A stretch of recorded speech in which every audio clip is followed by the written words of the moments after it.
নমস্কার, people voice নিউজে আপনাদের সবাইকে স্বাগত। সংঘাতের আবহে এবার ভারত ও বাংলাদেশের জলবন্টন চুক্তি। কিছুদিন আগে বাংলাদেশের প্রধানমন্ত্রী শেখ হাসিনা ভারতবর্ষে এসেছিলেন এবং সেখানে ভারতের প্রধানমন্ত্রী নরেন্দ্র মোদীর সঙ্গে উনি বৈঠক করেন এবং যেখানে গঙ্গা এবং তিস্তার জলবন্টন নিয়ে ওনাদের কথা হয় এবং সেখানে একটা কমিটি ঠিক হয় যে কিভাবে এই জলবন্টন এগিয়ে নিয়ে যাওয়া হবে। কিন্তু এই বৈঠকের পর পশ্চিমবঙ্গ সরকার কিন্তু অখুশি বা মুখ্যমন্ত্রী কিন্তু অখুশি এই বৈঠক নিয়ে। শনিবার দিল্লিতে যে বৈঠক হয়েছে সেই বৈঠকের 2-3 দিন যেতে না যেতেই হঠাৎ প্রধানমন্ত্রীকে চিঠি লিখেছেন মমতা বন্দ্যোপাধ্যায়। চিঠিতে কি লিখেছেন আমি আপনাদের কিছুটা পড়ে দিলে বুঝতে পারবেন। মুখ্যমন্ত্রী লিখেছেন, গঙ্গা এবং তিস্তার জলবন্টন নিয়ে বাংলাদেশের প্রধানমন্ত্রীর সঙ্গে হয়তো আপনার কিছু আলোচনা হয়েছে, কিন্তু রাজ্য সরকারের মতামত না নিয়ে এমন একতরফা আলোচনা কাঙ্ক্ষিত নয়। বাংলাদেশের সরকার সঙ্গে যেটি তিনি সুসম্পর্ক রাখতে চান সেটা তিনি বুঝিয়েছেন যে ছিটমহল বিনিময়, সেখানকার জন্য রেল যোগাযোগের ব্যবস্থা করে দেওয়া।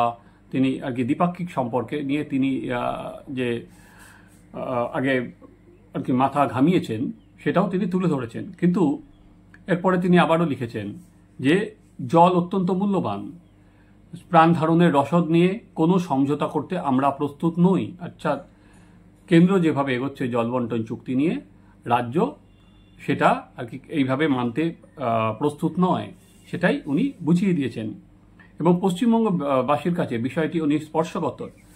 সেটা নিয়ে উনি বলেছেন যে যেভাবে কেন্দ্র এগোচ্ছে সেটাতে উনি যে খুশি নন সেটা উনি পরিষ্কার বুঝিয়ে দিয়েছেন। আদতে এবার যদি আপনাদের একটু ইতিহাসটা আমি পেছন দিকে যাই, আমি দুটো জিনিস এটা বলছি। সেটা হচ্ছে যে মমতা বন্দ্যোপাধ্যায় যে বলছেন যে একতরফাভাবে যে কেন্দ্র এই সিদ্ধান্ত নিয়েছে, রাজ্য সরকার কিছু জানতো না। সত্যি কি তাই? রাজ্য সরকারকে কি কেন্দ্র কোনো সময় কিছু জানায়নি?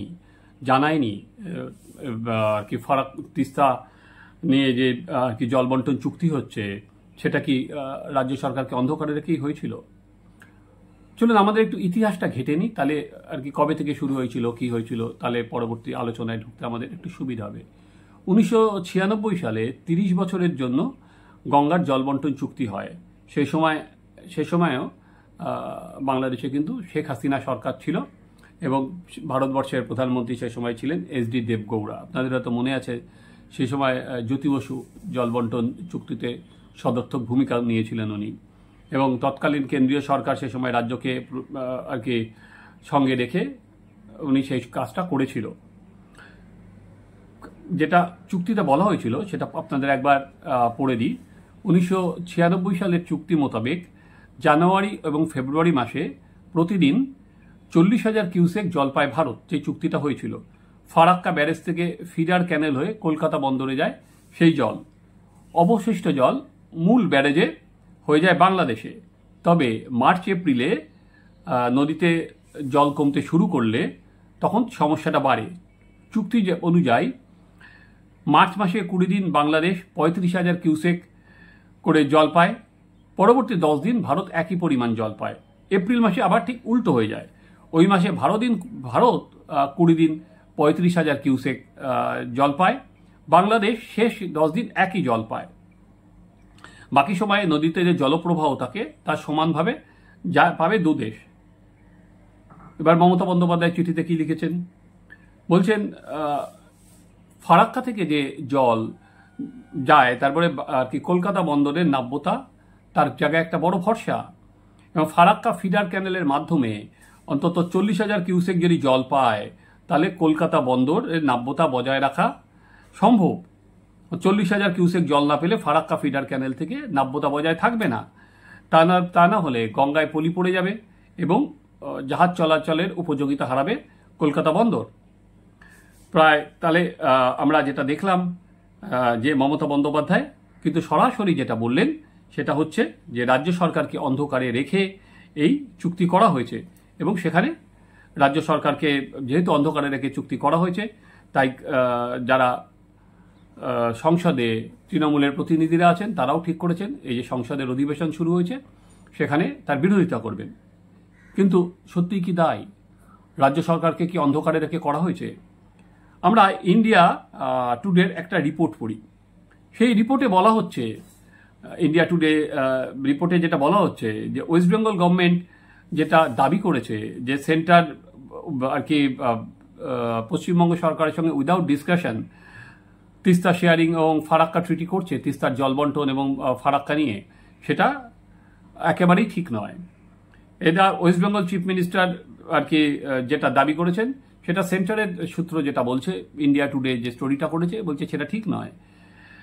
সেখানে বলা হচ্ছে সেন্টার ওয়েস্ট বেঙ্গল গভর্নমেন্টকে জুলাই 24, 2023 একটা চিঠি পাঠায় এবং সেই চিঠিতে বলে একজন তার নমিনি ঠিক করতে, সে ইন্টারনাল রিভিউ করবে হচ্ছে আর কি 1996 সালে জল বন্টন চুক্তি নিয়ে। On August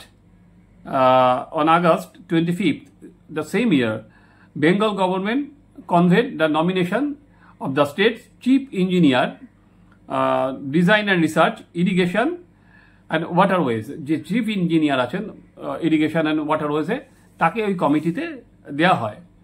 অন এপ্রিল 5 এই বছরের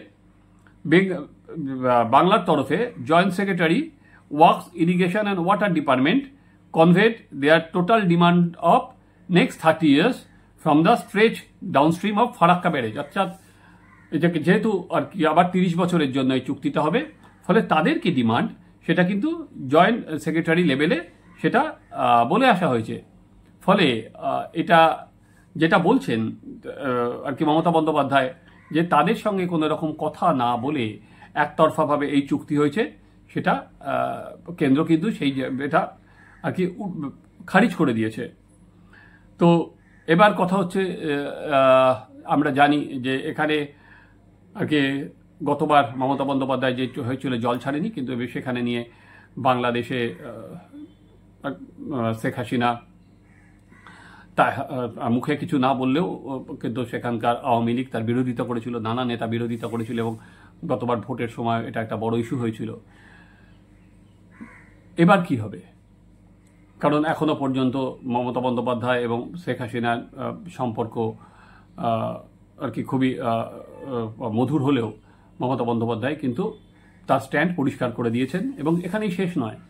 উনি যেটা বলেছেন নবান্নে সভাঘরে যে বৈঠক হয়েছে সেখান থেকে কিন্তু উনি সরাসরি বলেছেন যে কেন্দ্র যদি এই চুক্তিতে অনড় থাকে তাহলে কিন্তু উনি আন্দোলনে নামবেন, আর কি উত্তরবঙ্গকে মারার পরিকল্পনা করা হচ্ছে। অর্থাৎ তিনি আর এর সঙ্গে রাজনীতিটাকেও মিশিয়ে দিয়েছেন যে আমরা উত্তরবঙ্গে একটা আসন পেয়েছি, তারা গায়ের জোরে সব করতে চাইছে, অতএব আমি কিন্তু এর বিরুদ্ধে আন্দোলনে নামব।